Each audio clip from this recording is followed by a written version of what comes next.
Balitang Bayan, numero 1. Kagkaroon ang inyong news team.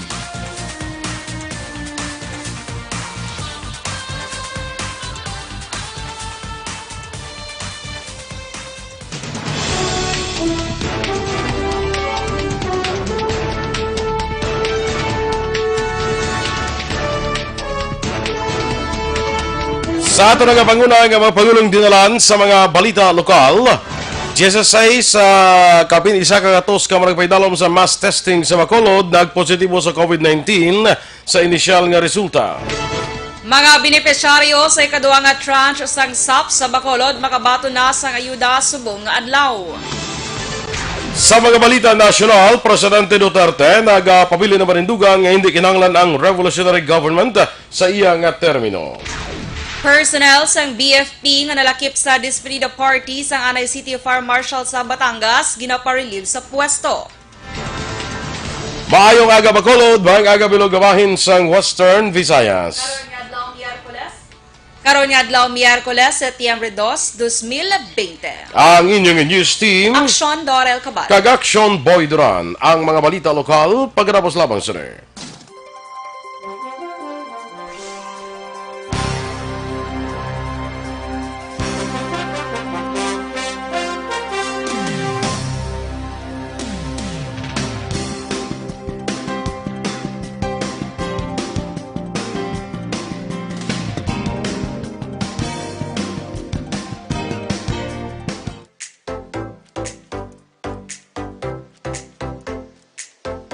Mga ka-aksyon, madamos ang naglaylay na pamaagi at protektahan ang imong kaugalingon batok sa novel coronavirus 2019 o ng COVID-19. Isa sa mga pinaka-importante ang regular, safe, and effective hand hygiene. Good morning liwat sa aton nga mga Facebook followers. Welcome diri sa aton nga Aksyon Balitang Bayan numero 1. Good morning sa kay Rose Wenner dira sa Germany, kay Josefa Cabrera. Mayong agaman sa kay Grace Ginglo. Bawag ako mo gini siya kay wala sa kanya way mo ko ginag-greet. I think ari ni siya sa Saudi Arabia. Wow. Si Bongga. Grace Ginglo. Good morning good sa aton mga ka-action, Action Boy. Good morning, Action September Boys. 2, yes. September 2 na kita, no? Abuas pagali ang implementation sang HQP, no? Paggamit sa Sabuas HQP, kung home quarantine pass. Karon na, no? Sa sila sa 11 Bacolod. na, ano Karon, Mga 12 Ang mga taga-gwa, mga taga-gwa sa Bacolod, magkadto kamo di check yung gidhaki kadamo sang requirement before ka mo makasulod diri sa Bacolod. Ara sa aton yung Facebook at Gani page man, Action no? Boy, nakashare dito. Check nyo da, kay possible kung maalangan nga mo, no? So, i-check ninyo antes ka mo magsulod diri sa Bacolod. Correct. Sige. Good morning man kay Ernesto Regazzo, no? Maayong aga, kay Suzette Lumeda. Yes. Good morning man. Ara man Action Boy si Alex Fuentes, kita mo da, may aga sa inyo, No, action. naglain na bingakon nga kundi. Ang ano, sa imo, naglain. Oo. Ano naglain Action Boy? Buta, no. Hindi daw maguha naman ko sang... Kaya ano na siya, updated na siya Action Boy. Bugali na. Oo. So, good morning lang kay Alex Fuentes. Nagapamati siya sa aton Action Boy. Kay Michael Joseph Kilado, Good Vibes Wednesday ka mga ka-action, Sir Boy, kag madam ka very Madam Dorel gidya. Duga ano ko ba duga bulante ko. Ako na to ganay sa mga ano, di ba? Sa mga nagano, madam. Kay Happy Holidays Connection Boy, nag-advance to siya. Kay Raymond Tahonera, good morning. Aras lang ko na nag-monitor sa hotel sa Bacolod, Action Boy. Tingin sila na quarantine. Mga OFW na sila. Kay Liz Duzan, mayong agaman, dra sa may hometown hotel, OFW, mangyapon Action Boy. Kaya Vanessa Mayo, howdy Action Radio. Yes, Vanessa, good morning. Happy New Month dito sa Action Boy. Bago pa lang dito nag-September 1. Kay Klein Cabaron, good morning Action Boy and Action Dorel. Nagapamati siya sa Ara siya sa Hong Kong Action Boy. Siya. Yes. Kay Rockney Malinaw, good morning. Larry Montero, mayong agaman. Nagalantaw man siya kunwa sa aton Facebook Live. Dra sa may Silay City siya, Action Boy. Sige. Kay Nene Inventor Arosa, good morning.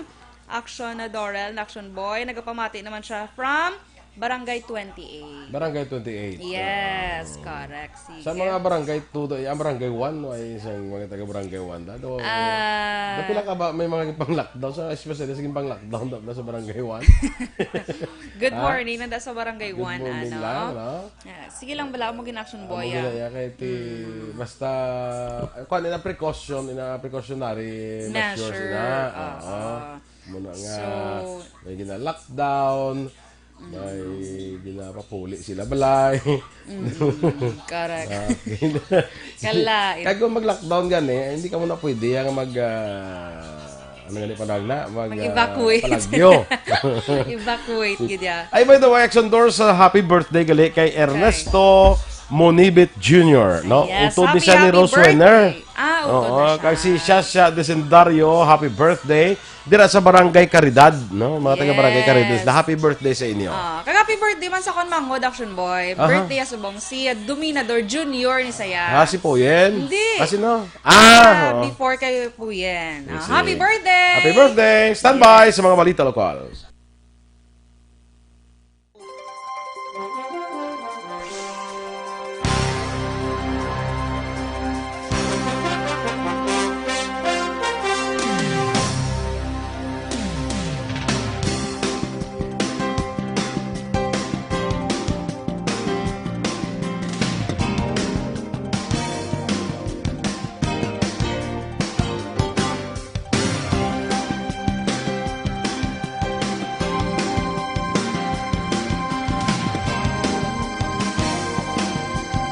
Standard Time, las 6:09. This time check is brought to you by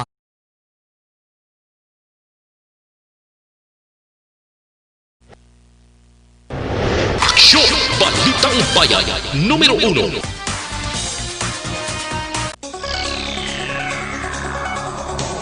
Action Radio Philippines, Standard Time, las 6:09. Detalya na sang mga balita lokal.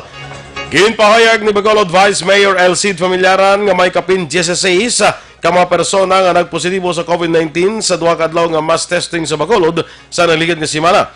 Sunod kay Familiaran, base sa inisyal nga report, kapin isa ka katos ang nagwa na nga resulta para sa mga gin-test sa Bacolod, kag 16 ang nagwa nga positibo. Dunga pa ni Familiaran, may pila ka specimen sa syudad yung ipadala sa laboratorio sa Cebu para ipaidalom sa testing. Kapin naman 4,300 ka mga persona ang nagpaidalom sa libre nga COVID-19 testing sa Bacolod sang nagligad nga Agosto 28 kag 29. Sa wala sa Ibaluan, wala nalambot sang Kapitolyo Provincial ay na target nga magwa ang resulta sa sulod sang 24 tubtub 48 oras. Makabato na sang 6,000 pesos nga ayuda ay kaduha nga batch sang mga benepisyaryo sa second tranche sang Social Amelioration Program o konsap sa syudad sang Bacolod umpisa subong adlaw Setyembre 2, 2020. Sunod kay DSSD Head Pasita Tero, masobra 11,000 ang makabaton kag kalabanan sa ila managparehistro sa National Telecommunications Commission ug NTC relief agad paagi sa text message apang ginpathag sini nga hindi tanan nga makabaton bago nagapaagi sa validation o kung nagaagi sa validation sang otoridad. Ginklaro ni Tero ang mga wala nakabaton sa first tranche sang tagtaganay apan nagparehistro sa NTC para kung tani makabaton sang ayuda sa second tranche ang hindi makabaton sang ayuda. Ang mga benepisyaryo ang ginpahibalo nga maghimo na makuha ang ila ayuda pinaagi sa text message. Mayroon kita for second tranche, second batch atong mga NTC registered relief agad bala September 2 to 5. Gina-classify lang gid nila nga pwede atong nakabaton sang first tranche. Kung nagpa-register ka lang ya, pero wala kaya kabaton sang first tranche, hindi ka gid pagkata. Kabahin sang payag ni DSSD Head Pasita Tero. Samtang natala na ibalik ang 35 ka inner kag border checkpoints sa syudad sa Bacolod matapos liwat ginpaidalom sa General Community Quarantine ang syudad sa Bacolod umpisa September 1 tubtub September 30. Sunod kay Lieutenant Colonel Ariel Pico, spokesperson sa Bacolod City Police Office, 27 ang ipahamtan sa inner borders kag 8 naman para sa outer borders. Inaagud mapasiguro nga mapatuman ang mando ang inasaad sa Executive Order number 57 kag 58 ni Bacolod City Mayor Bing Leonardia. Palayag ni Pico, 24 oras ang checkpoints nga pagabugusan sang 3 ka shift sa mga personnel. Nagapasalamat naman si Pico sa mga force multipliers nga voluntaryo nagabantay nga nagaupod sa kapulisan sa pagbantay sa mga checkpoints. Palayag ni Pico, padaan man ang pagpanundom sa kapulisan sa no-touch policy, paggamit sang face mask, face shield kag pagpatuman sang social distancing, agud malikawan nga madugangan pa nga may magpositibo sa ila naman nga hanay. Liwat nga ginpanumdom sang kapulisan sa syudad sang Bacolod sa mga barangay officials kag tanod nga pabakuron ang pagpatuman sang mga mando sa gobyerno kag health protocols, ilabi na sa liwat nga pagpaidalom sa General Community Quarantine o kon GCQ sa syudad. Aminado si Bacolod City Police Office BCPO City Director Police Colonel Henry Benias nga limitado ang kadamuon sang mga pulis sa syudad sa nga Bacolod kag hindi masarangan nga bantayan ang may iskinita kag kapurukan sa tagsa ka mga barangay kun sa diin mas damo ang nagalapas sa mga pagsulundan. Ginpahayag ni Binyas nga masarangan sang kapulisan nga mabantayan ang mga inner border checkpoints sang syudad sang Bacolod kag mapabilin ang katawhayan apang hindi masulbar ang problema sa COVID-19 kun mismo sa sulod sa mga barangay madamo ang nagapasaway. Balayag ni Binyas nga opisyales sang barangay kag tanod ang mahimo makasaway kag makadakop sa mga violators apang kinahanglan nga i-turn over sa kapulisan para sa pagpasaka sang kaso. 4 kadlaw nga iga-implementar naman ang zoning containment strategy sa city government sang Bago para sa disinfection, sanitation, decontamination kag extensive contact tracing measures para mapunggan ang pagdamos ng COVID-19 nga kaso. Sunod kay Mayor Nicolas Yulo, 5 ka mga empleyado sa City Health Office kag miyembro sa Incident Management Team ang nagpositibo sa COVID-19 kag subong ginapatigayon na ang contact tracing sa ilang mga direct contacts. Sa tiyon sa zoning containment, wala sang sinuman nga makasulod sa premises sa City Hall, magluwas lamang sa otorisado nga tao. Tanan nga opisyal, empleyado kag trabahante nga apektado sa disease transmission bilang probable o suspects ang dapat magpaidalom sa stricto nga home quarantine. Nagumpisa ang zoning containment strategy karon nga kun kahapon September 1 tubto ini sa Setyembre 4. Padayon ang pag-verify sa otoridad sa mga impormasyon nga ilan nabaton angot sa posible ginapanauguan sa 2 ka preso nga nagpalagyo sa Agosto 31. Sunod kay Negros Occidental District Jail Warden Chief Inspector Norberto Misiano, nakapag-iangot na sila sa pamilya sanday Jimmy Sablon nga may kaso nga frustrated murder kag Ramonito Ventura nga may kaso robbery kag illegal nga paghupot sang armas lothang. Dugang ni Misiano, padayon naman ang ilang investigasyon kung paano nakapalagyo ang duha. Bangod ginaligar isa lang kasalsanon sang kada selda ang ginaligar ginlagari isang mga ini. Palayag ni Misiano, sa piyak nga nagkalain-lain ang ginamtangan nila nga selda. Parehos nga oras sila nakagwa sa compound ng BJMP kag nagtakla sa perimeter fence gamit ang ginsugpon-sugpon nga mga tela. Madumduman ng tanyag sang 10,000 pesos nga padya ang NODJ sa konsin uman ang makatudlo sa mga nakapalagyo. Samtang patay na sa nasapuan, may gapos pa ang tiil kagamot ang isa kalalaki sa Katubuhan, Purok 5, Barangay Santo Niño, Banwas ang Ibi Magalona. Ang ining biktima, ginkilala kay Nel Arcangel, legal sa Pangidaron, kapumuluyo sa amuman nga lugar. Sunod kay Police Captain Wilfredo Binoman, ang hepe sang Ibi Magalona PNP, ang biktima may pila sa tugas ng pagpanglutang nga nangin rason sa kamatayon. Dugang pa ni Binoman, ginpalayag sa pamilya nga ang ilahimata may diferensya sa panghuna kag nagalagaw-lagaw na lang ini. Ginausisa sang hepe karon ang aligasyon nga may record ang biktima sa kaso nga pagpangawat. Wala ini sang record sa mga nga na-involvar sa illegal nga droga. Karon, padaan pang investigasyon sa otoridad sa rason nagmukon motibo sang krimen. Kag sa katapusan niya, balita lokal, dako nga kawadon sa New People's Army o NPA ang pagkapatay ni Michelle Fat alias TMIP nga ginakabig isa sa mataas man nga lider sa nga mga grupo. Sunod kay 303rd Infantry Brigade Commander Colonel Inocencio Pasaporte, makabuhin ini sa ila puwersa sa isla sang Negros. Aminado si Pasaporte nga magluwas kay Fat Mayara pa sang iban nga leader ng NPA nga amo naman ang mamuno sa ilang mga hilikoton. Si Fat amo ang ginatudlo isa sa mga nagpatay sa 4 ka miyembro sang Philippine National Police sa Ayungon, Negros Oriental sa Hulyo 18, 2019. Naibaluan patay si Fat sang ginserbihan sang warrant of arrest matapos ginaligar nagbato sa otoridad sa kilometrahe 109 Barangay Dangkalan, Banwa sang Ilog sadtong Lunes sang hapon. Action Radio Philippines Standard Time, las 6:17. Kag sa ato naman mga ka-aksyon sa panahon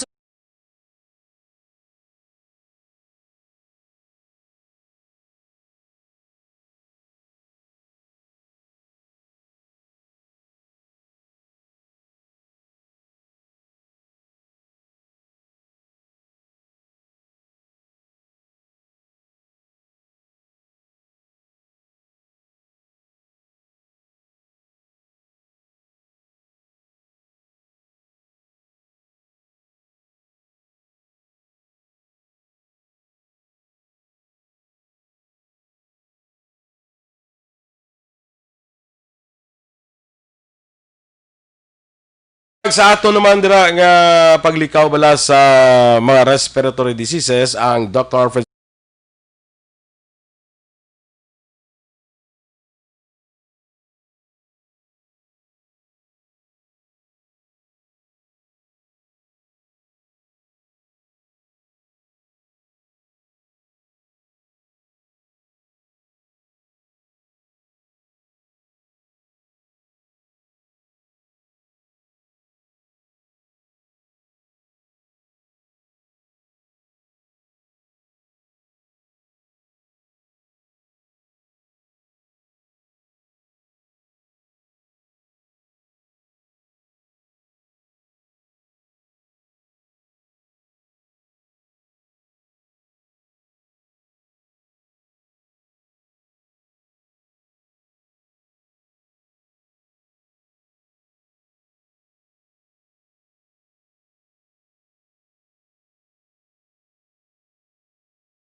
Presidente Duterte nagapabilin ang panindugan nga hindi kinahanglan ang revolutionary government sa iyang termino. Samtang personnel sang BFP nga nalakip sa despedida party sa Anay City Fire Marshal sa Batangas ginaparelieve sa pwesto. Ang detalye sa mga balita nasyonal sa magbalik sang aksyon, Balitang Bayan numero 1.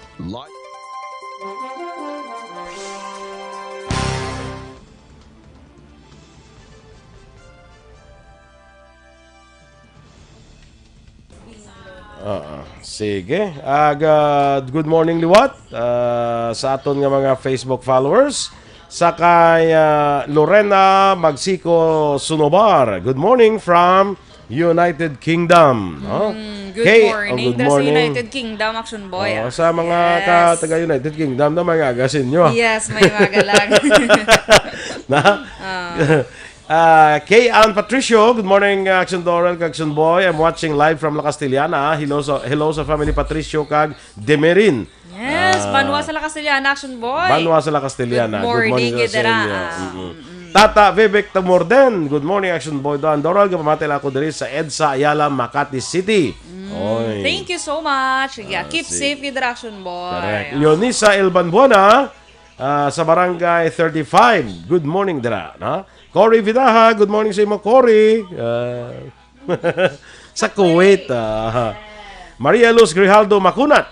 Mga pita ko no from Kandumaraw, Hinigaran. Sige lang. Mayroon na pagpangapi, Action Boy. Makaagi ko na gani sa Kandumaraw, mga pita da. Yes, hapit kay Action Boy. Ari na si Gracia Horvidalyaw. Kag si Julius, dira kag si Aya, good morning. Philip Isulat, Ronnie Villanueva, mga agaman. Sa kaibigan natin Roberto Juanbol Gallo. Good morning. Yes, good morning, good. Isa nga, kung pakaisa galing nga si Kapitan Leopoldo Duran Jr. bala. Sabi ko, hindi mo galit niya birthday, galit to pag-greet ko si iya. Ay, nano naman. Tiyan natin gali. Ang butake itong kita ko man greet man sa sing iba namon nga mga pakaisahan. Gali kaysa nga June pagli ang birthday niya. Hindi ang gali birthday kahang nagligad niya dlaw. Gila nga, advance sa dason eh. Advance for 2021. Or pili ka lang advance or belated. Correct. Diba? Tapos na naidiyahan niya. Sa kay bro ko Edwin Miranda Senior, good morning man. Si Gracia Horvidali, Action Boy, nagapamati man siya. Si May Saison, good morning. Kay Annabel Ceruelo, please greet ko no sa iya bata. Si Kerr Jovan. Birthday subong ni Kerr Jovan, Action Boy. Happy birthday, Kerr Jovan. From Mami Annabel Ceruelo. Kaya Binong si Tenta? Binong si Tenta. Yes, Binong si Tenta. Memorize na na yung mga ngalan nila ya. Gabi no? From Dodong Limpangog, kuno sang Kamansi, Bago City. Pulis na. Galit. Sige, si good Dodong. morning. Si Dodong, ang pulis. Okay. Sige Kaya Beth Tumangan, Action Boy, good morning, Mandala. Kaya Michael Camalon, good morning. Pa-shout out ko kuno kay Hiel Magallanes. Monitor da sa may Shell Tangum. Good morning dra sa inyo. Oo. Ara ko da, tulutugong mo da gisa eh. Tulutugong. Tulutugong. Kala magmamba ka ako gili si Buydor. Yan si mamo sa Bulahaw. Yati. Si ano? Pumati lang si mo. Pero maara na may makilala ko na da. Kay di na ko to. Mary Kaay Gapol. Kay Regina de Venegracia. Dra sa may Pontevedra naman yung Action Boy. Good morning sa mga taga Pontevedra. Yes. Kay Jonas Ser, good morning man. Kay, dito. Sagay ni saya. Sagay. Sa Sagay. Kay Liz Duzan. Duzan siya, ikaw yung Duran. Siya yung Duzan. Duzan ni saya. Mayong aga. Ano ka matuod kung wala na swab test sa mga OFW ko, pwede na kami makapauli. Amo itong balita, ano? Ang mga OFW nga nakapaswab test dito sa Manila. Abi mo tatali ka sa Manila, nakapaswab test ka. Pag-abot mo kung nang imo swab test, para pa within 7 days. Within 7 days. Period. Bali po ay pa maglampas sa 7 ka adlaw, hindi ka na pag-swab test, dire pwede ka nakapuli. Basta ang imo nga swab test negative. No? Pero magsubra na siya sa 7 days. Amo na i-swab test. Ay, quarantine ka di anay. Quarantine ka. Tapusan ka 14 days nga quarantine. Okay. Muna siyang... So, sa mga negative na Action Boy, nga may 7 days result period na siya. Within 7 days. Pwede sila ka-home quarantine sila balay. Pwede kayo rekta puli. Pwede ipapulion ka na rekta. So, amo nang bago nga, Pero kung magsubra na ang imo nga result sa swab test, butanta August 20. Napuli ka subong August 20, gwa result mo August 3, September 10 na subong, sobra na 7 days, i-quarantine ka din sa Bacolod. Pero kung ang imo nga swab test, let us say mga August 26, August 27, within 7 day nga period, so pwede ka nakag-negative ka, pwede ka muna sa iyan na sang IATF national. Nga nang bago nila nga ginpapanaog nga Action Boy. Hindi na yes ang Bacolod, iyan na sang IATF national. Yes. Nga matuman lang kita although nga daw medyo hindi matali ang mga taga Bacolod, order na sang National Interagency Task Force, no? So amo na siya ang para sa mga OFWs naton. Okay? Sige. Kaya Cory Vidaha, Action Boy, good morning man. Action Boy, maglakat ka sa Kandumaraw, maagyan naamon sa Narawis. Sa Narawis? Narawis. Maagyan mo kuno kung magkadto ka to sa Sa Kandumaraw? Yes. Okay. Kay Jamie Sean, good morning. Dira naman sa San Carlos City. Kay Tope Daimi Quebrar, good morning. Pangapit ako Sige, sa Kamingawan proper, Barangay Estefania. Kaya Salda family gani ko sa Sipalay City ginagreet ni Liz Duzan. Kag si Jonah Gion, good morning. Sige, standby mga ka-action sa aton mga balita national. Ay iban ka rin naman sa alas 7 ha? Yes, karon sa alas 7 Action Boy. Symptoms.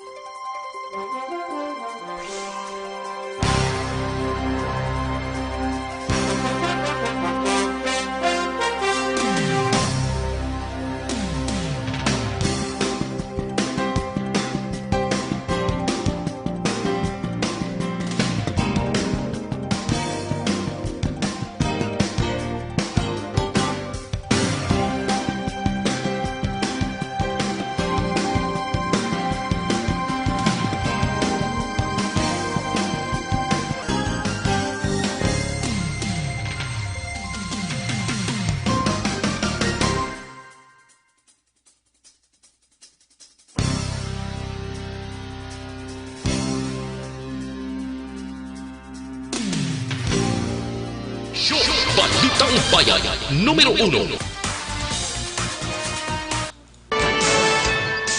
Action Radio Philippines Standard Time, las 6:26, detalye na sang mga balita nasyonal. Nagapabilin ang panindugan ni Presidente Rodrigo Duterte nga hindi na kinahanglan nga magtukod sang revolutionary government sa iyang termino. Ginhimo ni Presidential Spokesman Harry Roque ang klarifikasyon matapos ginpahayag sa Presidente nga ang proposal para sa revolutionary government ang dapat talakayon sa publiko ka ang militar dapat mangin parte sa diskusyon. Sunod kay Roque, nagapabili ng panindugan sang Presidente nga hindi kinahanglan sang revolutionary government sa karon bangod ang iyang administrasyon isa ini ka constitutional government. Ginmando sang Bureau of Fire Protection ang pag-relieve sa tanan nga personnel nga balbado sa ginaligad despedida party para sa Anay Fire Marshal sa siyudad sang Batangas. Sunod kay Undersecretary Jonathan Malaya, ginmando ni BFP Chief Jose Imbang Jr. ang pag-relieve sa tanan nga personnel agud hindi maapektuhan ang ginahimong investigasyon sa natabo. Dugang pa ni Malaya ang BFP nag-issue na sang show cause order batok sa mga personnel nga involvado sa mass gathering nga isa ka paglapas sa guidelines sang IATF. Una diri nagwa ang report nga nagpatigayon sa kasadyahan para sa kay outgoing Batangas City Fire Marshal Elaine Evangelista sa Agosto 21 sa hotel and restaurant sa lugar. Wala naman gindayon ni Imbang ang paghatag sang bagong assignment kay Evangelista bilang chief sa Binyan Fire Station. Naglambot naman sa 224,264 ang COVID-19 cases sa Pilipinas matapos nadugangan sang 3,484 ang bagong kasong na-record sa NCR nga may 1,824, Laguna nga may 223, Cavite 884, Rizal nga may 161, kag Batangas nga may 126. Ginanunsyo man sa DOH ang 464 kabago nga nag-ayo sa masakit kung may kabilugan na sa karon nga 151,000 akon 151,012. Naduga naman sang 39 ano patay nga nagdalatanan sa kabilugan nga 3,597 sa death toll. Hindi pag-ilift kung kakason sang gobyerno sang Pilipinas ang overseas deployment ban para sa mga healthcare workers sa palabuton bangod sa COVID-19 pandemic. Sa televised briefing, ginpahayag ni Presidential Spokesman Harry Roque, magapabilin ang deployment ban, apisar ang ginpamatukan ini Foreign Affairs Secretary Teodoro Locsin Jr. Una, ginpalayag ni Locsin ang pagpagpugong sa mga doctors kag nurses kay iban pang medical professionals nga magtrabaho sa luwas ng pungsod ang unconstitutional. Sulo kay Roque, ilan na istoryahan si National IATF ang ini nga issue kag nagapabor man sila sa palayag ni Presidente Rodrigo Duterte angot sini nga issue nga magluwas sa opinyon ni Locsin. Tinalikdan niya semana na nawagan si Roque sa mga health workers nga magkuha una sa experience sa Pilipinas pagi sa pag-apply sa COVID-19 Emergency Hiring Program sa gobyerno. Ginpahayag sa bago gina-point nga PhilHealth President nga si Dante Gueran nga ginpandaman na siya sa mga tao nga iya ginasaligan angot sa palakat sa ahensya. Ginako ni Gueran nga ang pagtapna sa korupsyon sa PhilHealth tama kabudlay para sa iya tugod hindi siya pamilyar sa trabaho. Ang maayo lamang sunod kay Gueran bangod ang 5 ka unit sang NBI nga nagapatigayon sang investigasyon amuman ang mga tao nga hiraman sa idalom niya sadtong siya pa ang head sang NBI. Duha pa ni Gueran nga sa karon iya ginahimo amo nga mangin pamilyar sa mga tao nga iya makaupod sa trabaho. Nagapila sa publiko ang bago nga pamuno sang PhilHealth katagan siya sang tsansa nga makapangalagad kasunod sang pag-ako sini nga wala siya sa ihibalo sa operasyon sa ahensya. Sunod kay PhilHealth President kay CEO Dante Duran o kung Gueran nahadlok ini bangod wala siya sang ihibalo sa operasyon sang PhilHealth kag wala sang ihibalo sa public health. Ginbutang ni Presidente Rodrigo Duterte si Gueran sa posisyon sang Lunes nga isa ka naghepe sang NBI kasunod sa mga kontrobersiya sang korupsyon sa PhilHealth. Plano ni Gueran nga isa ka CPA lawyer nga magpangayo sa abiso nga ang iya ginbuslan nga si Ricardo Morales nga nag-resign bangod sa iya nga masakit. Si Gueran ang magatukod man sa kaugalingon nga management committee para tutukan ang operasyon sang PhilHealth. Action Radio Philippines Standard Time, las 6:31. Kag sa aton mga ka-aksyon nga nagapangita sang kape nga kompleto sa sustansya kag vitamina ara lang kung mga peka wala kaya ginakonsensya ginarekomendar ko gid sa inyo ining best ka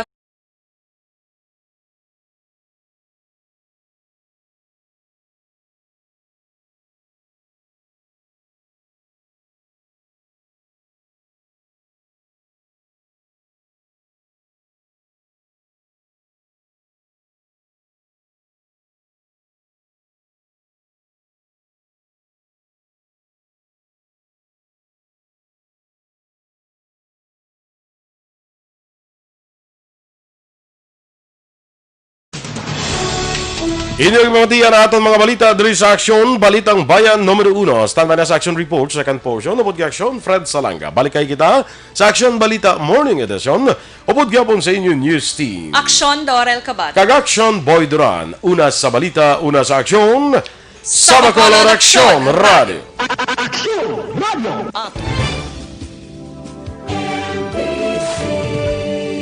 Manila Broadcasting Company. Sa balita, komentaryo,